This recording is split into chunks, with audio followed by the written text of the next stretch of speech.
Hello, my name is Nichola Ramos, and I am part of the MALS program at SUNY Brockport. Today I will be telling you about the applicative component of my portfolio. With every social engineering endeavor, nostalgic typesetting of humanistic expression, and the new scientific discovery, we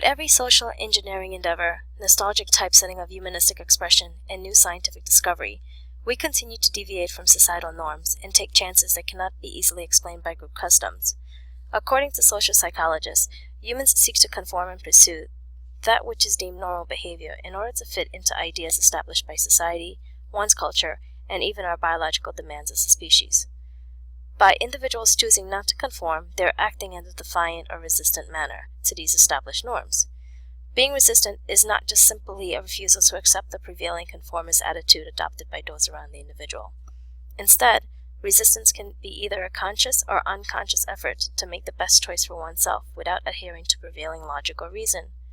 The goal of this paper is to highlight 3 areas where resistance is encountered. In education, young people defy the education process and its method to encourage conformity due to its lack of democracy. Gender roles have become a source of resistance in the context of establishing families and maintaining communities.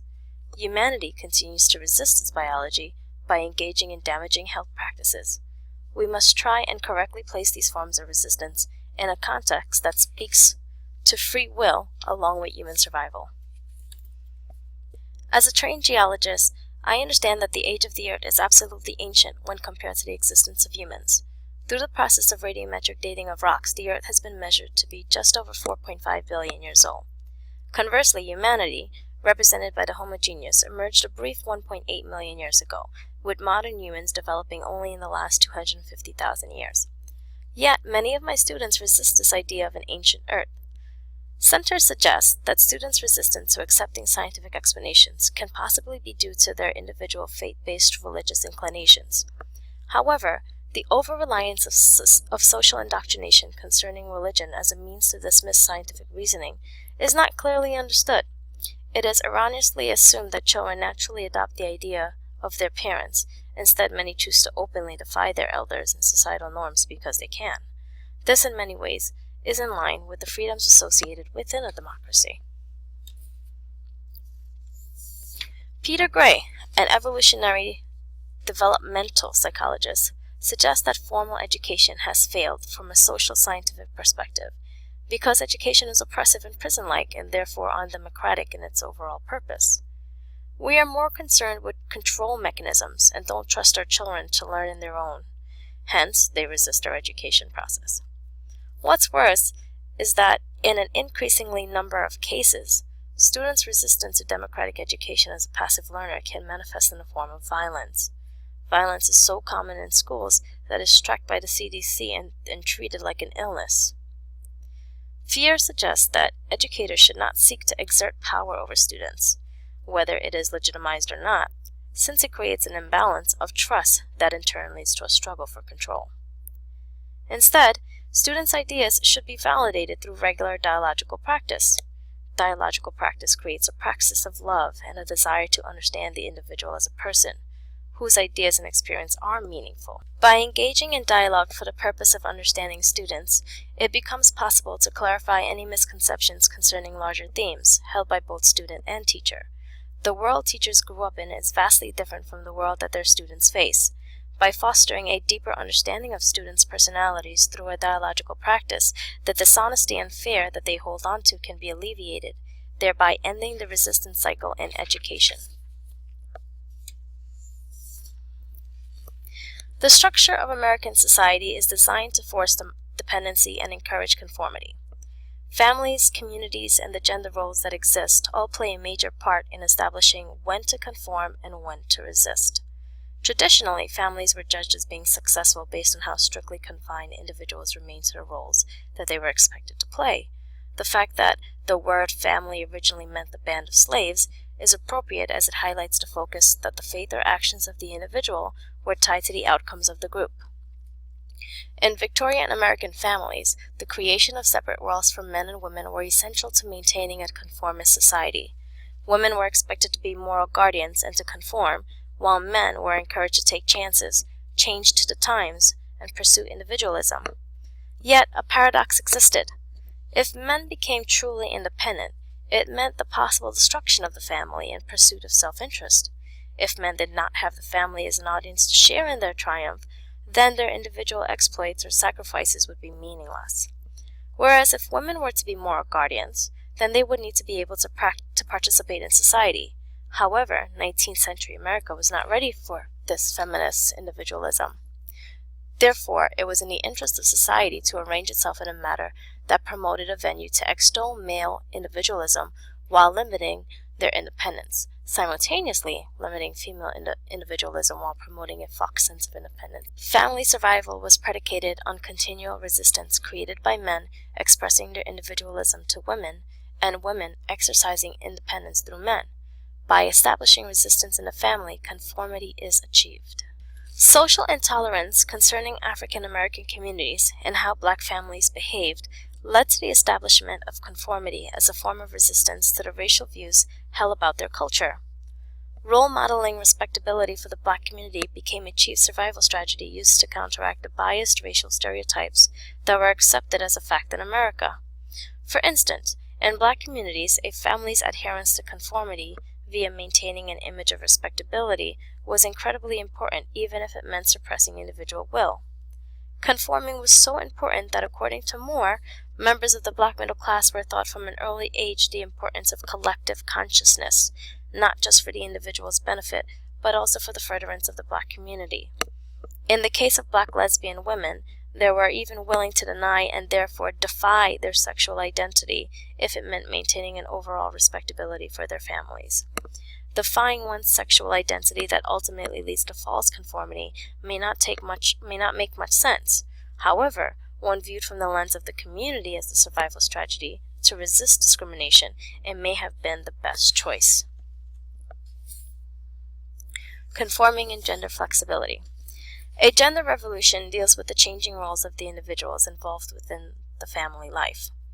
Revolution as a word suggests resistance to conformity in of itself. Yet, in order to have a revolution, there must be a current problem to challenge the status quo.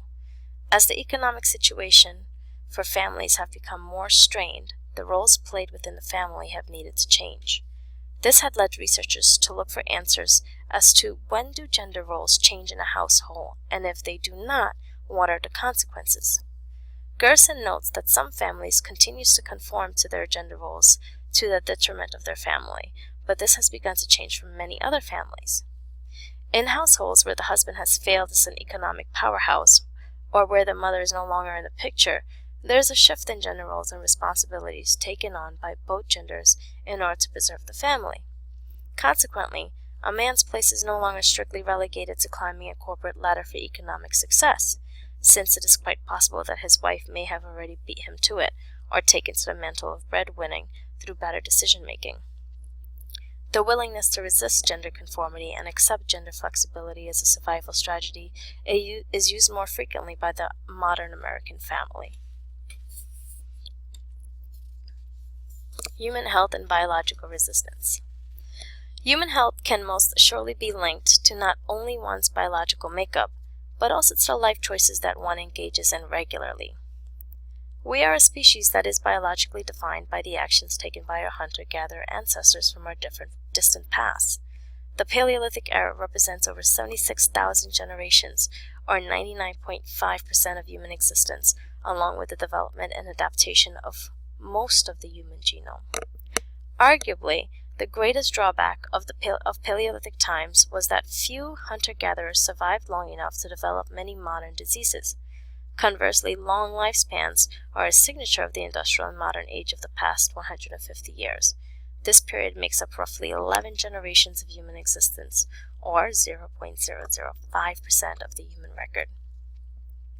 Unfortunately, the more recent introduction of the sedentary lifestyle and access to high-caloric foods has begun to prove more than our conformist genetic code can handle, threatening our survival.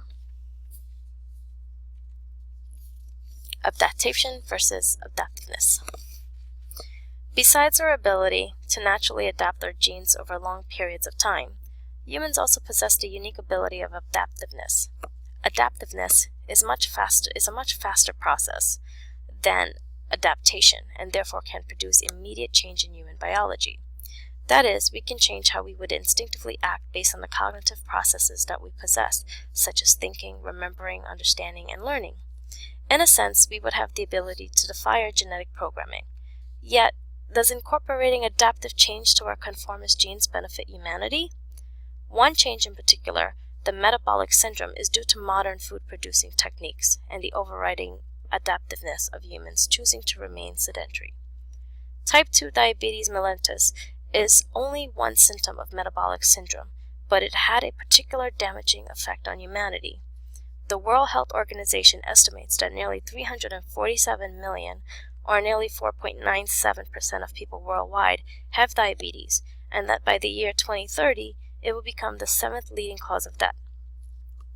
Diabetes is the leading cause of kidney failure, lower limb amputations, and adult-onset blindness. More than 20% of healthcare spending is for people with diagnosed diabetes. It is estimated that within 40 years, nearly 1 in every 3 Americans will have type 2 diabetes, becoming dependent on the pharmaceuticals for survival. This is a level of defiance unseen in the recent human record. What is interesting is that this behavior may be a form of unconscious defiance.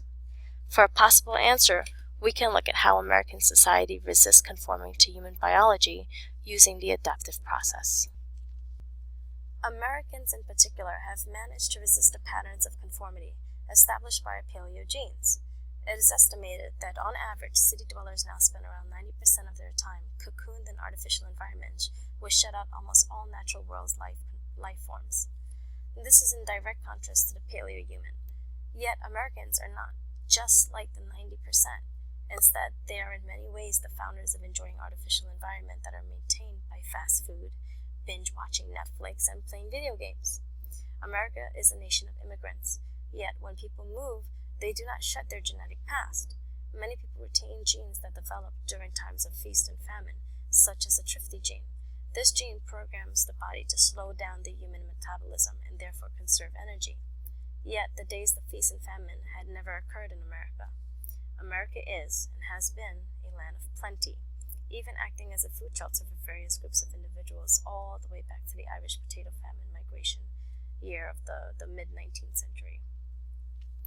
After World War II, the United States became a leader in the industrialization of the nation's food supplies, creating an abundance of food products.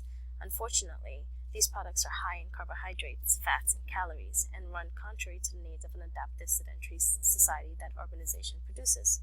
As a result, the hunter-gatherer genotype is placed in an ill-suited situation.